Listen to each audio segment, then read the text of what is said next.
Hello everyone, Danny here again, and by again I mean this is like my 20th attempt to record this video to talk to you about Olivia Stone and the Trouble with Trixies, written by Jeff Doherty and narrated by Mayah Clarke. This is a middle schooler book. It's intended for a younger audience, but it is a book that I do think adults and any age would enjoy. This would be a really good one for one of those road trips if you've got smaller children.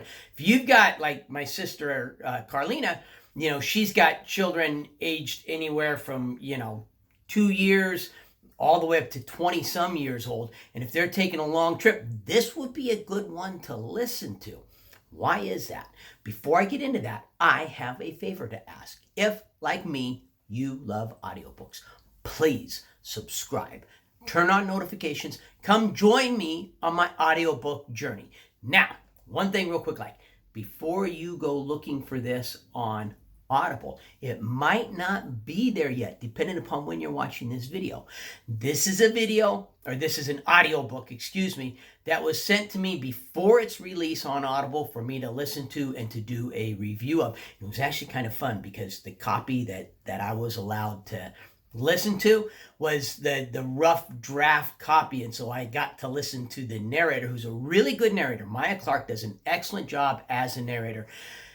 I have a feeling she's a newer narrator. There were a few parts to where you could tell that she was reading, but those were very few, and you really had to be like me, someone who's listening for it, because I do these reviews, so I listen very carefully to the narrator so I can talk about the narrator. I don't think if you were listening to it, it really would have jumped out at you, but I listened for it, and so there were a couple of times. But what was fun was I got to hear her, she'd read a sentence, and then she'd reread the sentence slightly differently.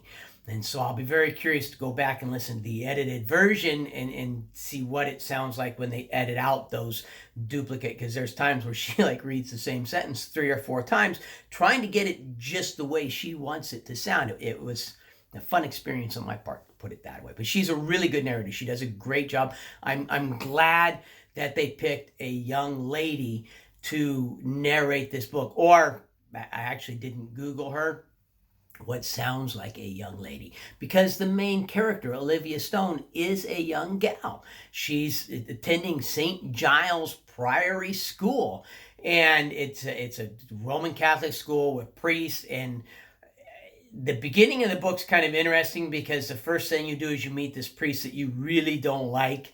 You don't like the way he's treating the gals and stuff, but as the story progresses, you kind of find out where he's coming from, and you get to understand that he's not really understanding. And, well, I don't want to give too much away, but that first part of the book, don't let that throw you, because that turns out okay in the end there. Now, the Priory has these grotesques up on the roof, and grotesques are like gargoyles, but they're not gargoyles. And if you want to know the difference between a grotesque and a gargoyle, listen to this book or read the book. You can get the audio format right now, even if it's not available on Audible, by going to the author's website. So just Google Olivia Stone, Jeff Doherty. You'll go to his website, and he has the audio version available there that you can get. And he's, like I said, in negotiations to get it released on Audible as well.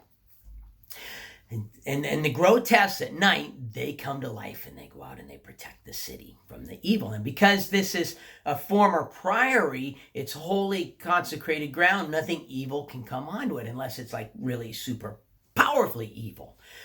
Well, the city has these beings called Trixies in them, and Trixies are fairies that like to play tricks on people. Now, the fairies aren't actually evil, but they're not good. And they're not considered a real danger. They're considered a pest and a nuisance. However, a super powerful Trixie comes into town, an unheard of powerful Trixie comes into town and forces them to all band together. And the first thing they do is they defeat the Guardians. Now, there's one Guardian, Yep, who's kind of the runt of the pack, and he was created, and everybody kind of wishes he wasn't created, including himself. He's the only one that isn't 100% defeated.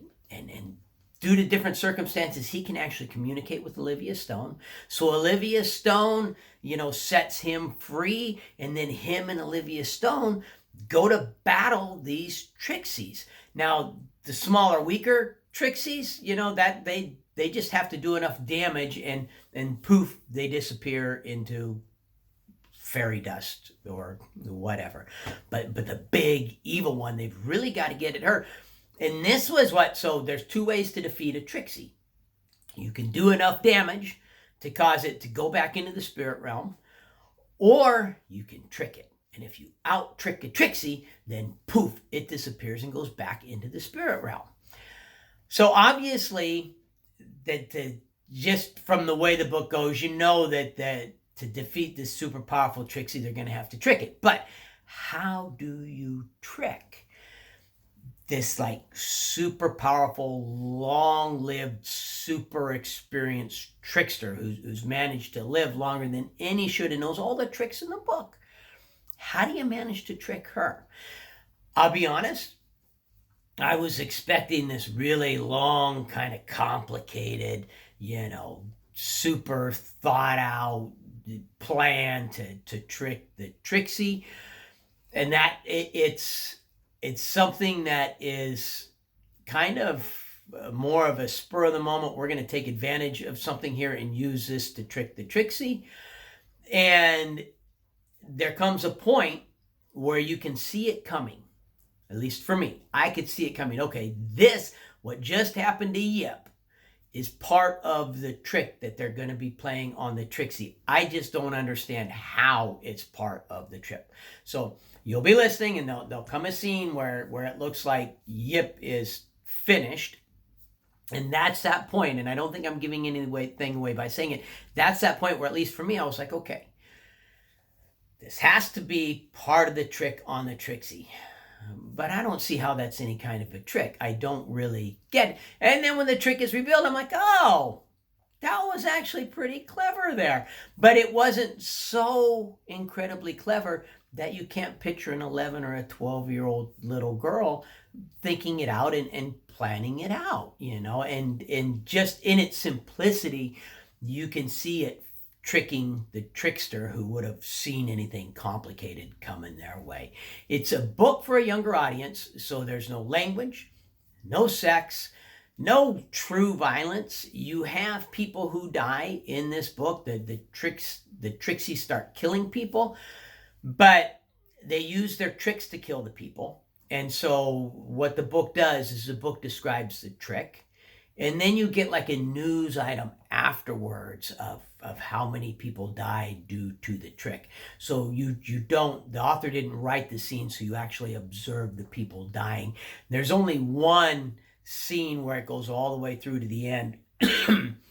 And I would say, observe the people dying, but you don't really, the way it's written, you don't observe the people dying. It's still more like a news kind of item. So I don't think it's anything that would traumatize any age of child that you have out there. The book does not have a dark feel to it at all. It has a very fun feel to it. I believe that this is a book that any of my nieces would enjoy. Any of my nephews, my sons, when they were younger, would have really enjoyed this. If we'd have had this book available for a long car ride, because I've told you before, we love listening to audiobooks on long car rides. I think this would have been an excellent choice for us. The boys would have enjoyed it. I would have enjoyed it. Sonia would have enjoyed it. My wife. It's a really, really good book. So if you have a family with younger members in that family, and you got a long car ride coming up, this would be a good choice of a book to get. If it's not available on Audible yet, go to the author's website, get the audio version there. Listen to it on the trip. I've told you before, it turns a long trip, which a long trip with your family can be a very boring, agonizing experience. It takes something like that and it turns it into a bonding, fun family moment. Something that everybody looks forward to. My kids, believe it or not, didn't dread, oh, we're going to Grandma and Grandpa's house. We're going to be stuck in the car for 12 to 16 hours. They didn't dread that. Instead, oh, Dad, we got to pick a book. We got a car ride. Let's go through it. And we went through and we picked books together, and we'd take along a whole slew of audiobooks. Didn't have a channel like this that we could go to and preview to listen to and go, hey, here's a good one. Let's try this one. So we just had to go down to the library and pick out a whole mass of books and take them along. Let's try this one. Okay, we're hating that one. Let's switch. Oh, we love this one, kind of a thing. And it turned it into a fun. The journey became fun. That's what a good audiobook can do. If you have smaller kids, you're wanting some quiet time, and you have that child that is high energy. My boys, high energy. You know what we do in the evening time? We'd put on a good audiobook, and we'd set out coloring books or Legos or different stuff for them to play with and to be doing, and then we put on the audiobook. And you know what? They'd be coloring, and instead of making a lot of racket, they'd be listening to the audiobook, or they'd be playing with the Legos or playing with the Hot Wheels or whatever we had out there for them to play with. They would play quietly because half of them is listening to the audiobook. And it was a great way. As an adult, my wife and I, we like doing puzzles. We'd like be putting together a puzzle, and the kids, they might be helping us with the puzzle. They like puzzles too as they got older, obviously as they got older. But we could be in the same room as a family, all of us doing different activities, and there would be times when something would occur with the book, and we'd pause it and talk about what was going on with the book. So there'd be conversation and stuff like that. Instead of everybody being zoned out in front of the TV, and the only way to get the kids to be quiet is to put on a TV show and we all sit and watch this TV show and zone out. We put on an audiobook, and you can still be doing something while you're listening to the audiobook. That's the beauty of audiobooks. I love to wood burn and paint right now. And with my job, I work 4 p.m. to 4 a.m. My wife goes to bed at 10 o'clock. I have 6 hours, people. 6, count them, 6 hours in which I have to be quiet. I can't disturb the neighbors. I can't disturb my wife. Watching TV for 6 hours? Oh, that's like torture. Pull my fingernails off or something. I will paint, draw, wood burn, put in my earbuds, put on a really good audiobook, and just lose myself in what I'm doing. That's what audiobooks can do. You got kids and you're not listening to audiobooks, you're missing out. And I'm going to preach this every single time I do one of these reviews, because I really believe in it.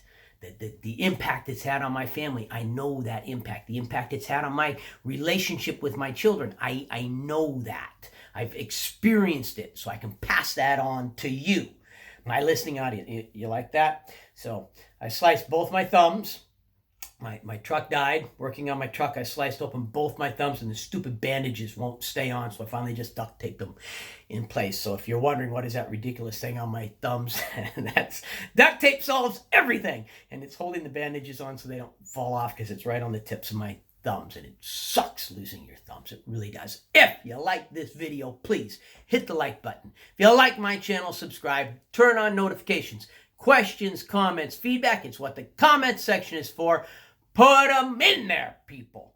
But most importantly, no matter what else you do today, make sure that today you listen to at least one really good audiobook.